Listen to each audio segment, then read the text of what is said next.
All right, now, so let's move to our entertainment segment, of course, our interview segment. Over the years, Nollywood has experienced exponential growth and has showed it has the potential to take Nigerian stories to other nations. Black Book was one of such impressive films as it hit number 3 on Netflix global chart when it was released, with more than 20 million views worldwide.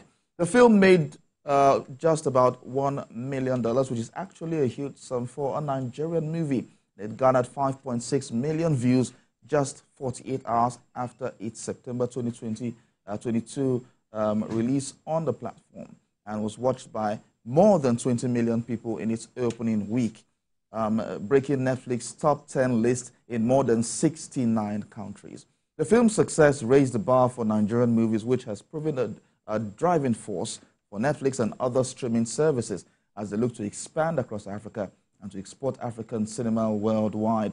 Adebanke Oduniyi caught up with the producer and director, Editi Effiong, to discuss the movie, his motivations, and the next project he would be embarking on. Let's watch this interview, and afterwards, the sports team is up next.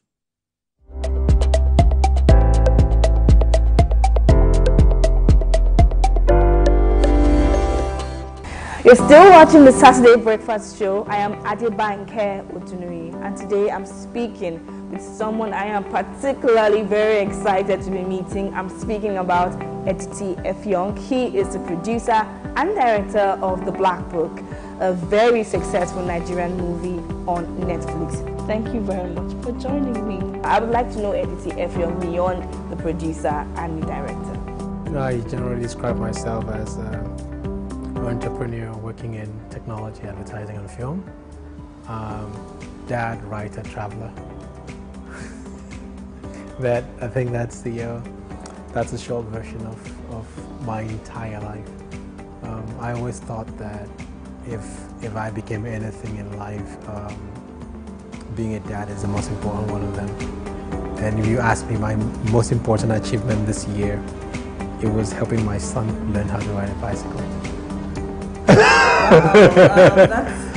It is the thing I'm absolutely most proud of, and the thing that's given me the most joy. And I'm not at home right now, and every couple of days I get him ride a bicycle, a video of him riding his bicycle, and he rides a bicycle to the park. He goes to buy his donut every Tuesday. He rides by himself, wears a backpack to do that. That's the thing that gives me the most joy. Up north was the first thing, and you see the story of Aisha and the father.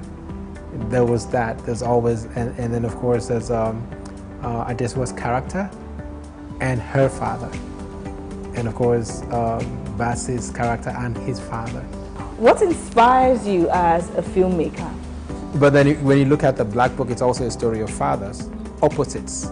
Okay, you have Polyedima and his son, and you have Senator Dipo and his son, and they're different kinds of fathers, but like, irrespective of how you look at Dipo and his motivations and his evil, you have to come to the place of understanding he wants the best for his son. He might not have given his son the best training, he might not have, taken away from the vices that, ruled over him. But when his son got into trouble, he would do everything and anything, including killing another man, to protect his son. So while we all follow Paul's journey, that he is looking and seeking for justice to clear his son's name, we often overlook the fact that Dipo did what he did to protect his own son. It's a story of fathers. And even the general, the story of the general is about sons. He had 2 boys, Polyedima and Angel. Right? Paul was his favorite son. If Angel did what Paul did, disobeying orders and not killing the child, I don't think he would have waited for that court-martial event to happen. Would have killed him. But because it was Paul, kept giving him a second chance. Even when Paul potentially would destroy everything, he gave him a chance, to walk away, get paid off. So it's a story of fathers, really.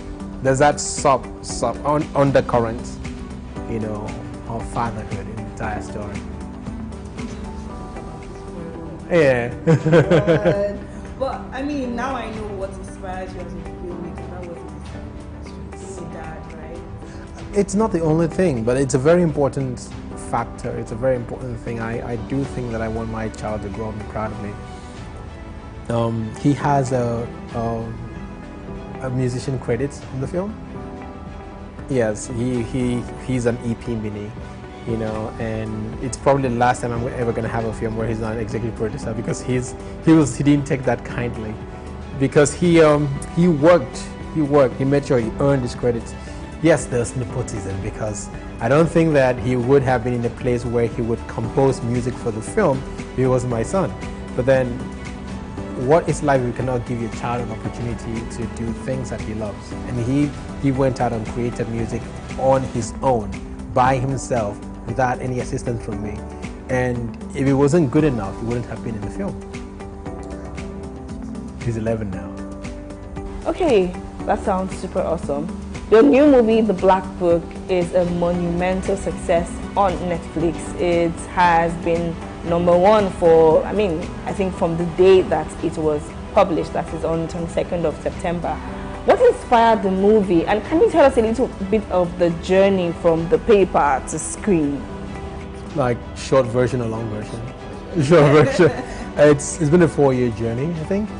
It took about 2 years to write and pre-produce, and then we were on set. We started writing in 2019 through 2020, and we did pre-production in 2020, and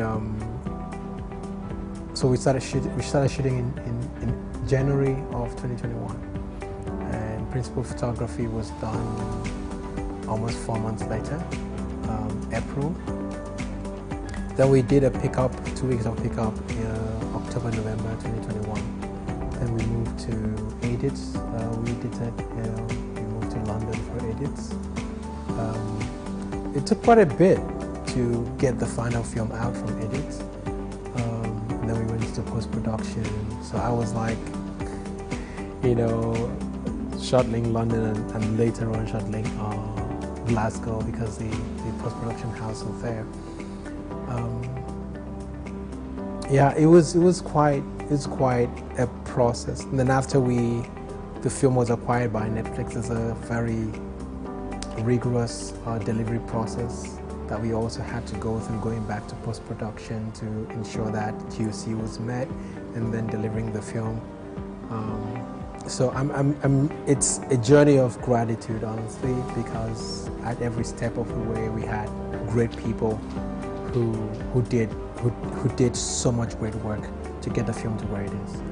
Now, I have watched the movie and I can say it was so good, and it was obviously quality.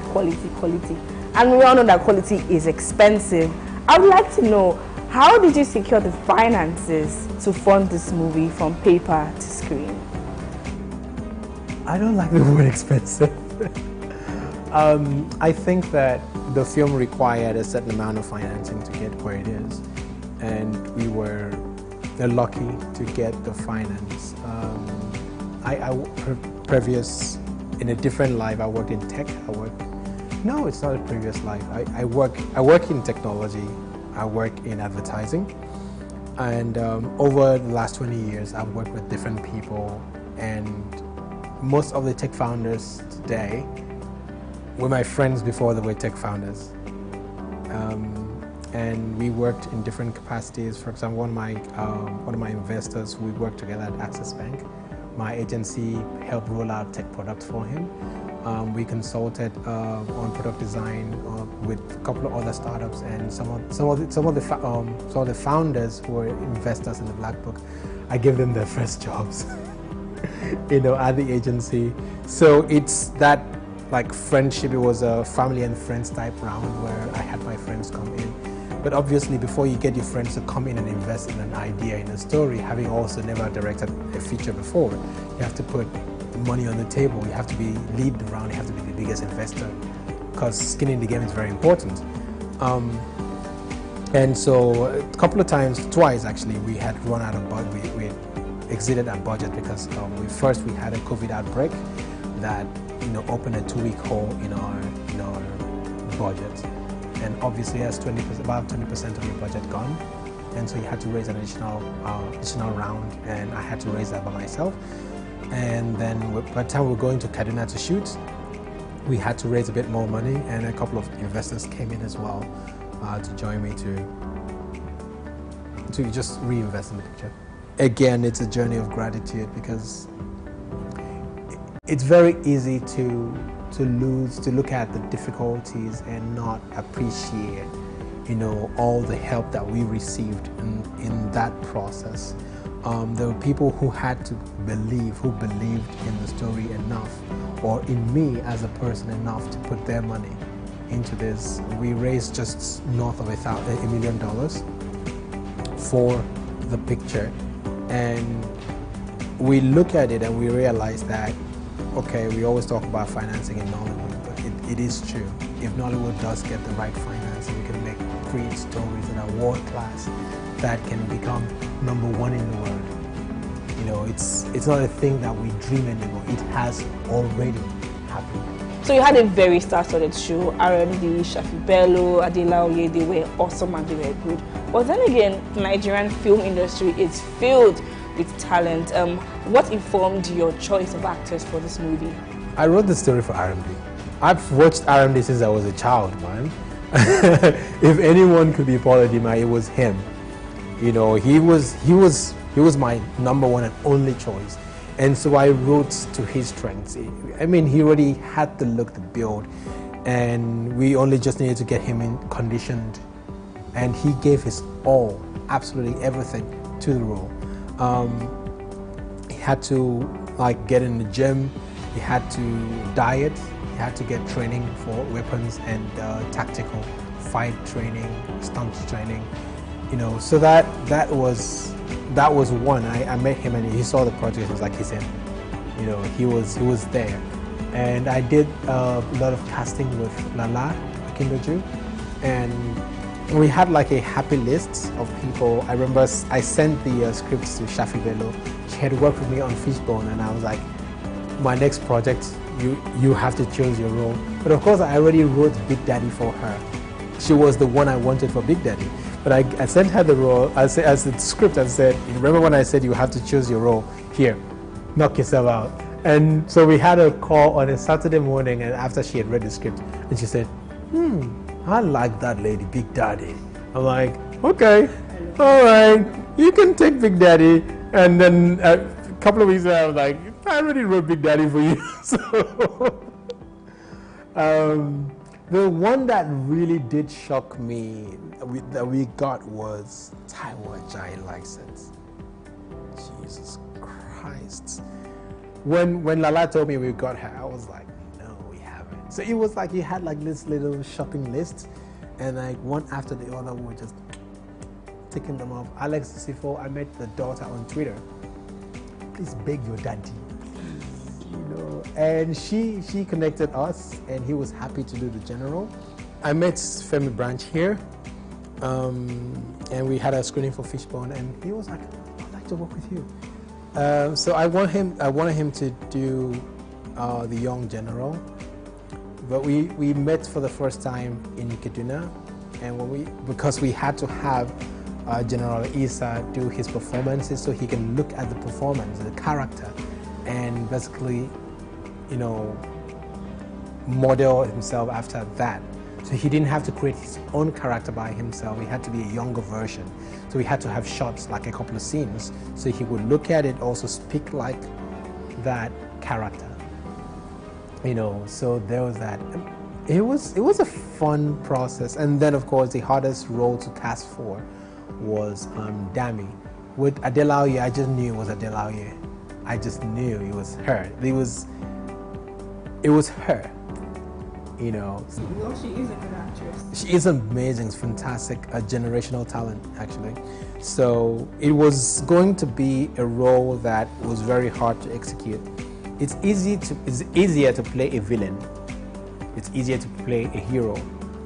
But a character that is annoying is really hard to play.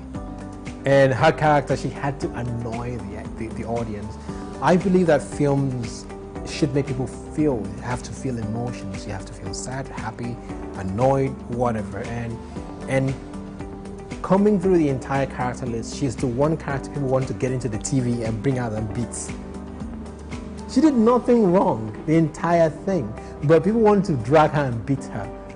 That is how amazing her performance was, because she was supposed to be annoying and she delivered the most annoying journalist that you're shaking your head. It was a story where we had to ensure that Paul is not seen as a saint, a holy hero, because he was not. And she was the mirror that was getting held up. Without her, we would have thought, oh, Paul is an aggrieved father, the world's done him wrong, and it's fine, he can do whatever. But did he have the right to do whatever? Like Angel, our good friend, asked, how many sons did you send to the grave? The past must die to truly serve the future. I think that there are things that have to give way for us to truly have a new generation. The things that have to step aside, the things that have to be removed. And if Paul, in this case, if his past had truly died, he would have had a fresh future. But there are things that were held onto from his past. His past didn't truly die until he took down the black book. So what would you say are the lessons you learned from the process of making this film? It was an enjoyable process, but it wasn't fun. That's the one thing I know. It was not fun making this picture. It's the most difficult thing I have ever done. I have learned that if I had to do this again, I would do exactly everything that I did. No regrets. I have no regrets. I had no regrets that I learned the difficult things. I have no regrets that some things were easier than others and some were harder than others. I think that you can see every dime we spent. I think that you can see all the sweat and blood in it. I think you can see all of that, including the 2.5 hours of footage that is on the edit floor. It is that process, that very difficult process of killing your darlings, from scenes that you absolutely loved and you had to cut to get this picture that moves at a good pace, that makes you cry when you need to cry, that makes you laugh when you need to laugh. And by the way, my absolute favorite scene is that Vic picks up the gun and points at the general. And general walks away, the pulls away. That is like one of my Happy Few favorite scenes. That was like one of my most favorite scenes. But the scene I enjoyed the most creating and shooting and seeing come to life was I am a woman and no one controls us. 1, 2, 3. And Angel's face is like, is that all you got? And say, no, this is all I've got.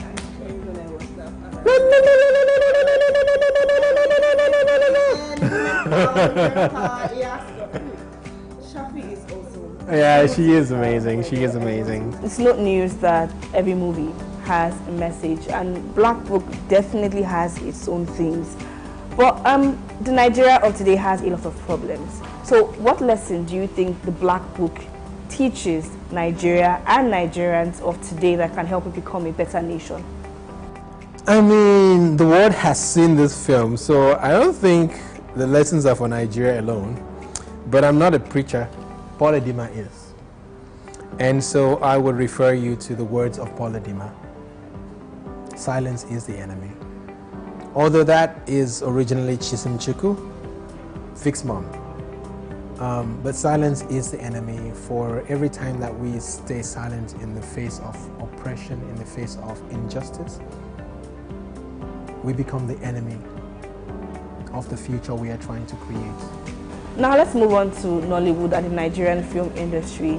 It has grown so much in the recent years, and I want to ask, what factors do you think contributed to this growth, and how can we sustain it and even increase the tempo?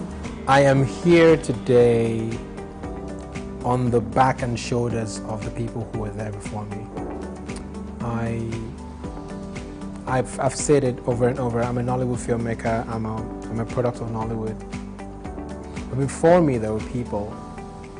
If Glamour Girls didn't get made in '94, I don't think any of us will be here. I do not think any of us will be here in this way. And those people made films, Living in Bondage, the Glamour Girls, you know, and those guys made those films on a wing of prayer. I don't know how they did it, but they did it. And there's different generations. I think what I would call my generation, I don't know what generation I belong to be honest, but I watched The Wedding Party and I watched 50 and I was so inspired. This is why I call Omar Bodu the patron saint. I think if they didn't make Wedding Party, that's Inkblots, Film One, Koga, and Ebony Life didn't make The Wedding Party, I don't think I would have been making films in this context. And so my job then is to take that baton that's been handed over and, you know, run the next few miles, hopefully, and then I hand it over to someone else. And there's always going to be someone who dreams bigger. There's always going to be someone who's more audacious. And I really pray that, okay, so the Black Book has done this, but there's all kinds of mountains that are yet to be conquered. Mami Wata did really well at the Sundance Festival, but I don't just want to do well. I don't want to win cinematography. I want to win the entire damn thing. I mean, by me, I mean Nollywood. You know, we have to win the entire thing. There's Cannes, there's TIFF, we want to win the entire thing. But beyond that, you know, because I'm not an awards person, so I'm a terrible example of what. I want someone else to do it, someone who has the nerve and audacity to do it. You know, so we are standing on the shoulders of the people who brought us here. And now our job then is to start going to that gym and building the muscles so that the next generation can stand on our shoulders. What advice do you have for aspiring and new filmmakers? Your filmmaking career has spanned over several years, and you're a filmmaker, you are a tech entrepreneur. I want to ask, what advice can you give to aspiring and new filmmakers?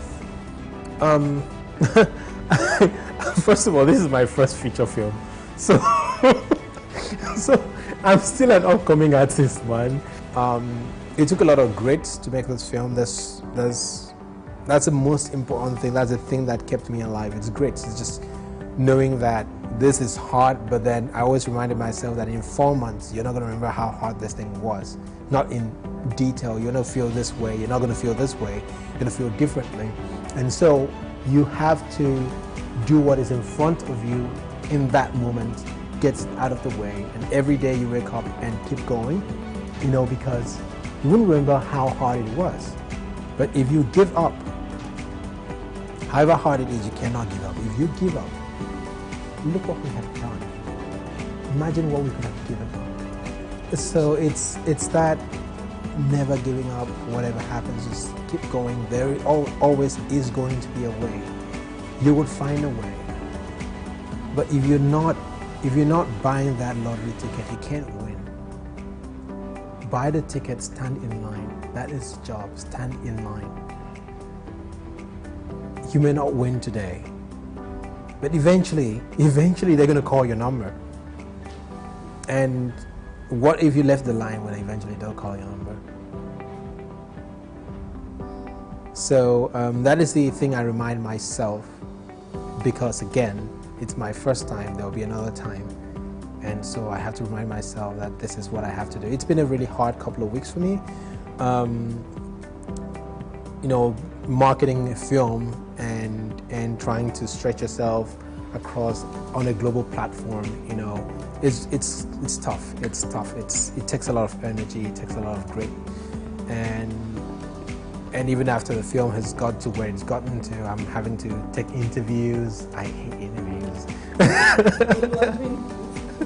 I don't know about that, but I absolutely, like, I hate interviews. I hate light in my face. I hate being in front of camera.